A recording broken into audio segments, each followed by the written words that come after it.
Ooh. Oh, that was horrible. Oh, God.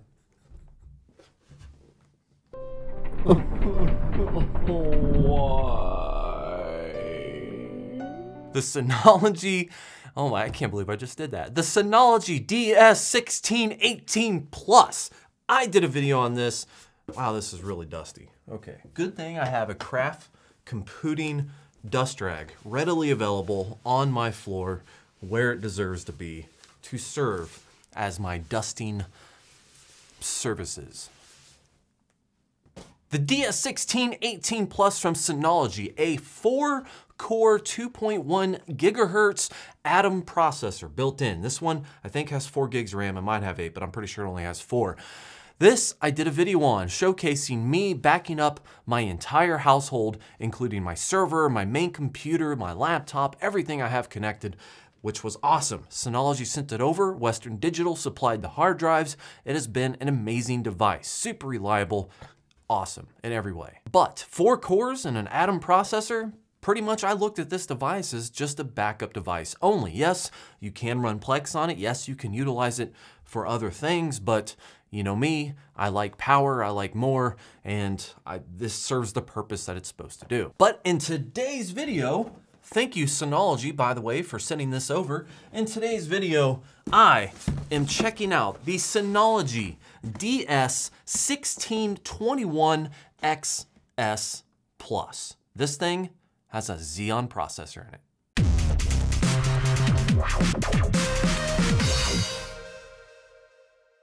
What's up YouTube, Jason here with Byte My Bits. The goal of today's video primarily is one single thing, and that is upgrading from one Synology device to another Synology device like seamlessly. This was a hesitation I had when I was contacted by Synology about this new upgraded device that they had an option for. I was like, well, I got everything set up, and my experience with Unraid is that as long as you just put the same hard drives into your new Unraid system, Unraid kind of picks everything up exactly where it left off. It doesn't actually matter what hardware you have as long as all the same hardware is there, like hard drives, SSDs, etc. So that made upgrading my main server Zeus over to Loki extremely easy, and that's something that I was looking forward to in this. Yes, I use this to like back up everything on my network, but this thing has more power. Plus, I have a couple surprises today, so I'm actually going to be using this for more than just backups. You'll see that here in a second. But before I try to seamlessly migrate everything over, I do want to give a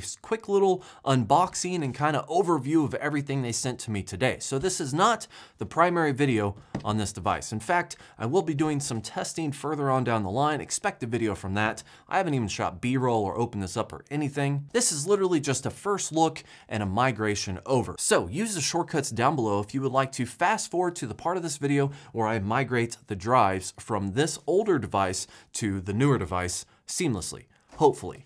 That's what they said in email. I haven't done this before, but I hope it works. Let's put this over to the side right. Yeah. Now the DS1621xs Plus has a 4-core Xeon processor in it. That has 4 additional threads. That gives it a total of 8 cores, threads of performance. 2.2 gigahertz, 2.1 gigahertz, Xeon, Atom. This thing could be a powerhouse. I'm just saying. I am actually really excited to see how this thing performs with Plex. I feel like with this device, I am inching closer and closer to having a potential, main server replacement. Not that I would ever use it, but for other people out there who just want like a small box that has all the power they need to run Plex and run Plex efficiently and quickly enough to replace their main server, I feel like I'm getting closer to that now. Now this is the primary box that comes with it, full of all the goodies, including the power cables and, power cables, 2 Ethernet cables, some screws for the drives, and stuff to lock your drives. I mean, are all these the same? They probably are. Yeah, they're all the same. Oh, wait.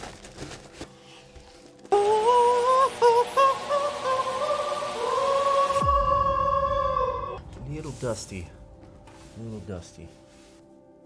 Speaking of shirts, Synology, seriously, I've been doing enough videos for you. Where is my Synology shirt? I try to wear a Synology shirt. I got a free NAS, true NAS, I got a free NAS and a true NAS and an Unraid shirt, but I don't have a Synology shirt. What's up with that?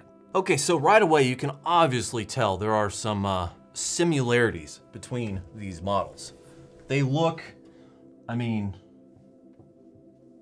so this one says DS1618 Plus, and this one says DS1621xs Plus. That, yeah. Also, on the sides, they both say Synology. Now it's the back where things get a little bit different, and that is because with this device, it comes with a few upgrades that I really like. A few upgrades that are important here.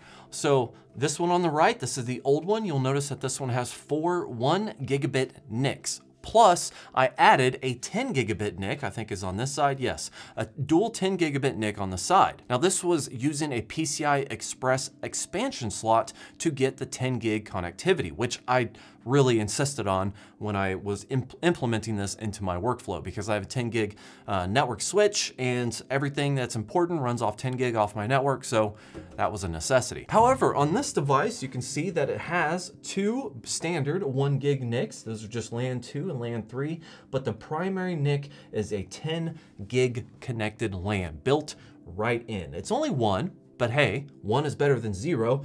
1 built right in. I still have the expansion slot, so if I wanted to expand on this, I definitely could. But I don't have to, because I only used 1 10 gig NIC connected port.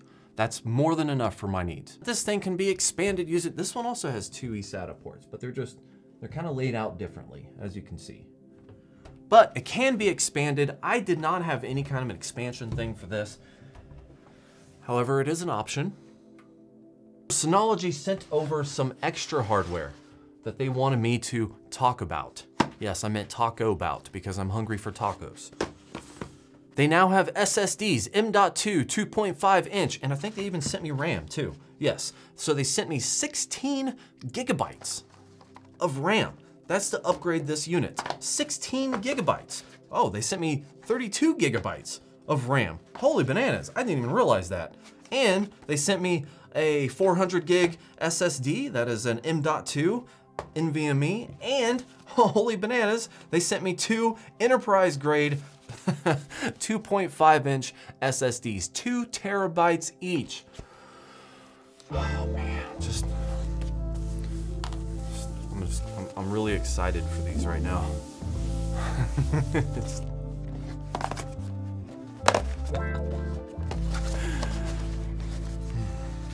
So I can upgrade the RAM and I can put in SSDs. I know what you're thinking right now. Upgraded RAM. That's cool. M.2 SSDs. That's interesting. But Jason, what are you gonna do with these? 2.5s? Like, I mean, you're moving your hard drives over, right? Like, what do you do? Well, Synology, in all their glory, thought about that too. And that is where I'm going to throw a slight wrench into my migration today. And I am going to be using an expansion device, the DX517, which adds 6 additional hard drive slots. I think 6, 1, 2, 3, no. Which add 5 additional hard drive slots.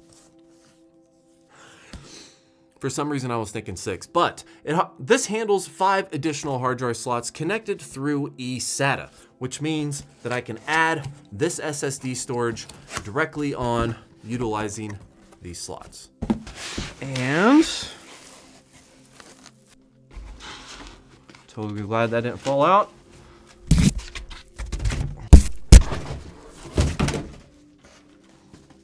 There we go. At least I dropped the box and not the good stuff. Okay, it is a little bit smaller, obviously, because it does not have 6 bays, it only has 5. This is the eSATA connection, it looks like. Has some screws in there too to make sure it's nice and sturdy connection. I wonder if there's a speed difference between using the SSDs in the main and then spreading the rest of the hard drives throughout this. Yeah, it should be 6 gigabits per second. I mean, just standard SATA, except it's eSATA. So I have a device connected with 10 gigabit per second NICs, an expansion device connected with an eSATA port that only handles 6 gigabits per second. If you haven't figured it out yet, this is my first time having an eSATA expanded NAS. This is also dusty.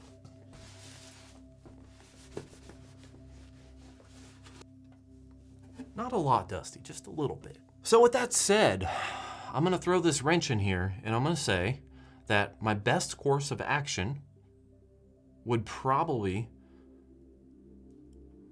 putting these two in the main drive slots, filling up the rest with 4 of the hard drives, and then having 2 of the extra drives stored on the expansion slot. And then that gives me 3 extra drives that I could fill up with some spare 8 terabyte drives that I have.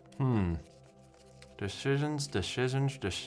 You know what? That sounds like an interesting video for me to try out different configurations and connectivity. For now, I'm gonna keep it simple, move the drives over, and then put the SSDs in my expansion slot, along with probably 3 hard drives. I do kind of wonder, are these redesigned? Or can I just move them over? How seamless can this be? I would imagine part of me thinks that these would just be the same. I mean, let's look at them. They have the same mounting hardware. They're the same size, are they? Yeah, they're the same size. Would that be easy or would that be easy?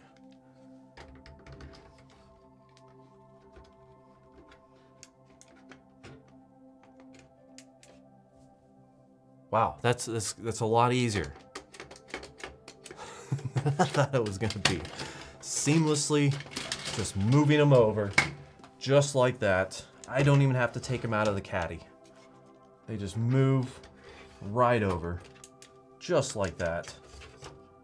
Oh, that is so simple. Now, before I did any of this, the only preparation I did on this old device is I logged into the web interface and I went to the settings and I backed up the configurations on this device that hopefully should keep most of my, settings intact, including my array setup. So the first step is going to be moving everything over and seeing if this kind of picks up where it left off after I just import those settings. And just like that, the old device, old and outdated, basically gonna throw it away. I'm just kidding, I'm not gonna throw it away. I'm gonna find something to use that for. But I still have to add some things to this. Where is my,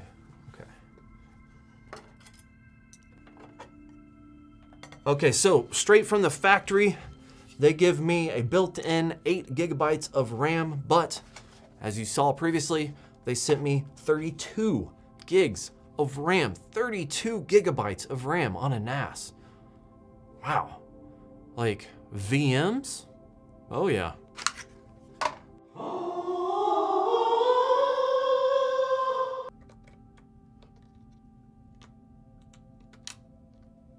That's simple. Remove this old memory.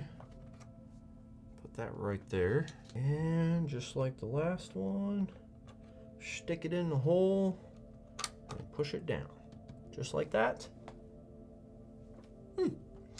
It's kind of interesting seeing Synology moving into like the SSD game, Like I don't know how long that's been out, but if they want to get into like this enterprise, type gear, enterprise solid state drives, kind of interesting.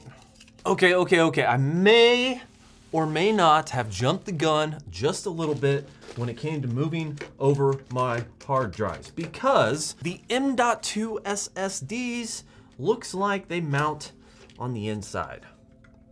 I was thinking that they may be mounted underneath or underneath the hood specifically, but looks like I was wrong. Instead, they mount right there. And there it is, 400 gigabytes worth of storage. And they even made this easier. Look at this. Look at this. You see that? Let me see if I can line that up just right with the light. You don't even have to use screws. They just plop right in there. Looks like that plastic thing secures it. So let's see if I can angle this just right to install this on camera. Just like that. Trying to get my hand out of the way here.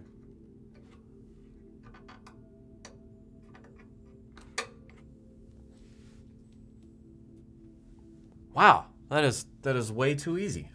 Okay.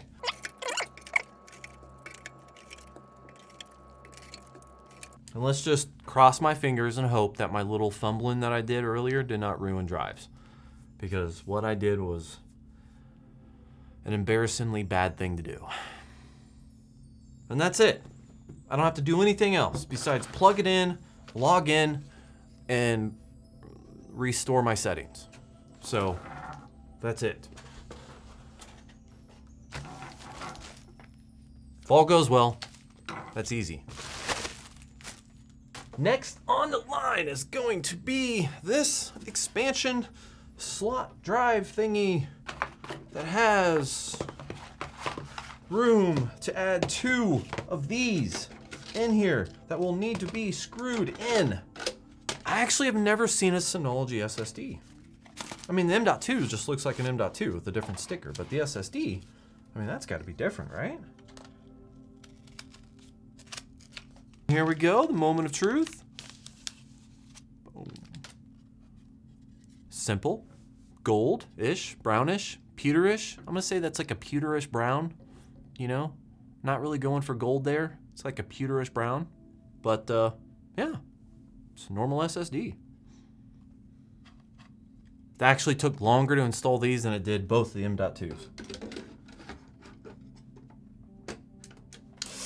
Oh yeah, stick it in. That is the creepiest look I've ever done, maybe. I don't know, I did like lick hard drives before. Now what to do about these? Some spare 8 and that is where some spare 8 terabyte hard drives are gonna come in to save the day. Basically, these are old 8 terabyte Western Digital white labeled drives. These drives came out of USB enclosures. Drives that are probably a few years old. I had them in Loki, my main Unraid server, just doing some testing on the whole additional array thing that they could do. I didn't really like the way that video went, or at least that testing went, so I never touched base on that, but God, I did it again. Either way, for right now, they're gonna serve a purpose for filling up the rest of this expansion unit with a side array that won't really be heavily reliant on massive speeds. I don't know what I'll use for it yet, but either way, it's gotta be full. And that brings us to hooking everything up. Powering it up, plugging it in, all should be the exact same thing, with the exception of the additional eSATA connection that I'm going to do on the back. So from here on out, it's really just a matter of booting it up, going in, logging into the DSM software, utilizing the backup or restore screen on the settings within the software. At this point, I haven't actually done it yet. I'm just kind of recording the video voice overlay for something I haven't done. Okay, so previous Jason did not comprehend just how easy it was to migrate your data from one Synology to another. That includes not needing to save your backup file, but only moving your hard drives over. And it automatically detects, hey, you're migrating. Would you like to do this? You click through the things and it's like, done. It's so simple. Wow. And if all goes well, your system will return back to normal. And if you check your storage configuration center, you should be able to see your existing array that you had on your old device now up and running on the new device. Again, I haven't done this yet. I'm just assuming it will work. So if it doesn't work, then I'll have to be back in the studio saying I messed something up. But if it does work, then that's all you have to do. Look for some more follow-up videos on these devices, including probably switching some hard drives around, doing some speed tests specifically on this new one with Plex to see if this thing can be a powerhouse, usable for anybody out there. I mean, M.2 caches, we got SSDs in this one. This thing could probably do some damage when it comes to transcoding with Plex, especially if it has hardware accelerated transcoding, which I'm sure it does. But either way, that will be a future video. If you have any questions, comments, or recommendations for next video, leave them in the comments down below. As always, if you want to find out more information about this device or this device, check the description in this video. I will have some of his Amazon affiliate links in the description down below. So thank you for watching, like and subscribe, and to have yourself a great day. Also, again, thank you, Synology, for sending these over. Seriously, thank you so much. Oh, I can't wait to test this. Send me a shirt. Please.